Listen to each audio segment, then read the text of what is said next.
What's up, everyone? Welcome to the video. Today we're going to take a look at how to get a 2018 Volvo XC90 started if the key fob dies. So I've taken the battery out of this key fob to demonstrate. As you can see, none of the buttons are working. If I try to start the vehicle as I normally would, I'm going to get a message on the dash here saying key not found, vehicle key not found, see owner's manual. So in order to get this started, what we're going to do is take our dead key fob and we're going to come over to the cup holder. And if you look in the front cup holder in the bottom, there's a little icon of a key right there. We're just going to set our fob on top of that icon like that. And now we should be able to start the vehicle as normal.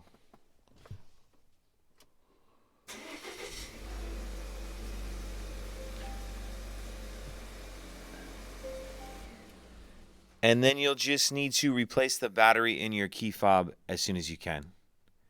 If you have any questions, please let me know. If you could take a second to like and subscribe, it helps us out, and I'd appreciate it. Thank you.